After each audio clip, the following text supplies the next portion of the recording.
अस्सलाम वालेकुम, this is doctor कंज़ाप्ता from चिज़ और आज हम बात करेंगे एक्नी पे। एक्नी या दानों का निकलना एक बहुत कॉमन प्रॉब्लम है जो जैसे ही बच्चे प्यूबर्टी हिट करते हैं या एडोलेसेंस में आते हैं तो 80% ऑफ पॉपुलेशन इस मसले से दो चार हो जाती है।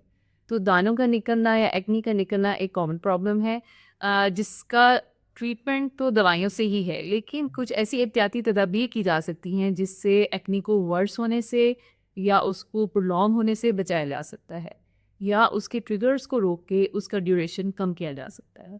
तो आज हम ऐसी ही चीज़ों पे बात करेंगे जिनका ख्याल करने से या जिनको अवॉइड करने से आप एक्नी के मसले से छुटकारा पा सकते हैं। तो जी सबसे पहले जो इसमें बात करें तो आजकल सर्दियाँ हैं, नट्स का सीज़न है। नट्स बहुत कॉमनली खाए जाते हैं। मूँगफली खाना एक बहुत कॉमन चीज़ है और हमें बड़ा पसंद है रज़ाई में बैठ के मूँगफली खाना। तो मूँगफली जो है ये आपकी एक्ने का बहुत बड़ा कॉज़ बनती है सर्दियों में और बहुत सारे लोगों को ये बात पता नहीं होती। मेरे बहुत सारे पेशेंट्स आते हैं और कहते हैं कि गर्मियों में बिल्कुल स्किन ठीक थी और जैसे ही सर्दियाँ आईं तो एक्नी होना शुरू हो गई। हालाँकि सर्दियों में तो स्किन ड्राई होती है और एक्नी के प्रॉब्लम्स रिज़ॉल्व होते हैं। लेकिन चूँकि हम पीनट्स का इस्तेमाल करते हैं, मूँगफली का इस्तेमाल करते हैं, ऑयली चीज़ों का इस्तेमाल कर जाता है, तो एक्नी वर्स होना शुरू हो जाती है। तो इस बात को ज़रूर ज़हन में रखें कि अगर आपकी एक्नी वर्स हो रही है तो नट्स का इस्तेमाल थोड़ा कम करें और ख़ास तौर पे पीनट्स, कैश्यू नट्स ये एक्नी कॉज़ करने का सबब बनते हैं। फिर एक और चीज़ जो बड़ी कॉमनली लोग ले रहे होते हैं multi vitamins like vitamin B6, B12 and vitamin C, ये भी एक्नी को ख़राब करने का बहुत बड़ा सबब बनते हैं। तो अगर आप एक्नी के मसले से दो चार हैं तो विटामिन सी और विटामिन बी कॉम्प्लेक्स को अवॉइड करें। इसके बाद आती हैं डेयरी प्रोडक्ट्स। जी, तो डेयरी प्रोडक्ट्स जो हैं ये भी एक्नी को वर्स करती हैं। कुछ लोगों को डेयरी प्रोडक्ट्स सूट नहीं करती, तो आपने ये ज़रूर देखना है कि आप बहुत ज़्यादा दूध का इस्तेमाल, योगर्ट का इस्तेमाल और चीज़ का इस्तेमाल नहीं करेंगे। हाँ, एक सर्विंग आप ले सकते हैं, लाइक 1 कप दूध आप शाम को पी सकते हैं या 1 दही की प्याली आप खा सकते हैं। इससे ज़्यादा अगर आप दही या दूध का इस्तेमाल करेंगे तो एक्ने वर्स होने का चांस होता है। जी, उसके बाद है यूवी रेज़। कुछ सर्दियों में हम धूप में बैठना बहुत ज़्यादा पसंद करते हैं, तो कुछ लोगों की एक्ने ट्रिगर होती है यूवी रेज़ यानी धूप से आने वाली, सूरज से आने वाली छुआओं से, तो उसको अवॉइड करना बहुत ज़रूरी है।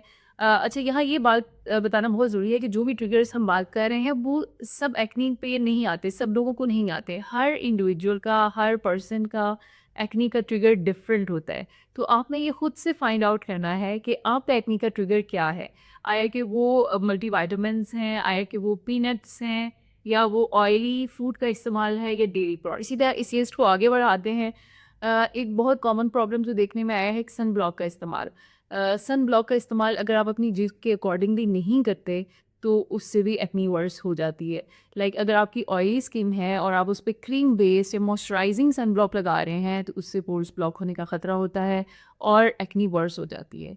इसलिए ऐसे सब लोग जिनको एक्ने का प्रॉब्लम है वो जेल बेस्ड सन ब्लॉक इस्तेमाल करेंगे या ऐसे सन ब्लॉक जिनके ऊपर एससी जेल यानी सीबम कंट्रोल, नॉन कॉम्यूनोजेनिक या फिर ऑयली स्किन लिखा हुआ होगा, वो वाले सन ब्लॉक आपने इस्तेमाल करने हैं।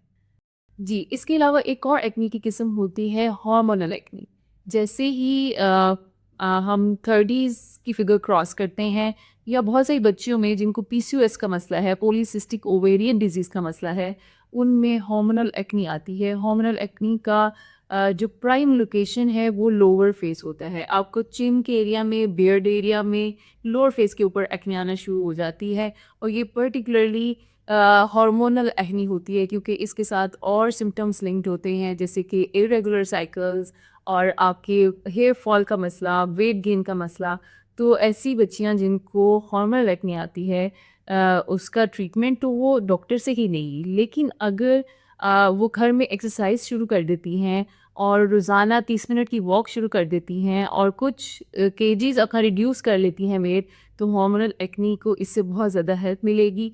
क्योंकि जैसे ही आपकी एब्डोमिनल फैट एक्सरसाइज या वेट लूज़ करने के बाद कम होती है तो आपके हार्मोन्स बैलेंस होना शुरू हो जाते हैं, इंसुलिन रेजिस्टेंस ख़त्म हो जाती है, जिसकी वजह से आपकी हार्मोनल एक्ने भी सेटल होना शुरू हो जाती है। तो जनाब ये तो वो सारी चीज़ें थी जिसमें हमने बात की कि घर में एक्ने को कैसे ट्रीट किया जा सकता है। एक और चीज़ जिसमें हमने बहुत देखा है कि लोग ऑयलिंग करके रात को सो जाते हैं। तो एक बहुत कॉमन फॉर्म ऑफ एक्ने आती है उससे, जिसे हम कहते हैं फोरहेड एक्ने। क्योंकि जब आपके स्कैल्प में इतना ज़्यादा ऑयल लगा होगा तो आपके फोरहेड वाले जो पोर्स हैं वो ब्लॉक हो जाएंगे, क्योंकि सारी रात ऑयल वहाँ से सीप कर करके आपके फोरहेड के पोर्स को ब्लॉक करता रहेगा और वहाँ पे बैक्टीरियल ग्रोथ होने की वजह से एक्ने शुरू हो जाएगी। तो ओवरनाइट नाइट ऑयलिंग से परहेज़ करें, क्योंकि इससे आपको ना सिर्फ एक्ने होगी बल्कि आपकी डैंड्रफ भी वर्स होगी। अगर आपने ऑयल लगाना है तो सिर्फ आप 15 से 20 मिनट पहले शावर से लगाएंगे और उसके बाद शैम्पू से वॉश ऑफ कर लें।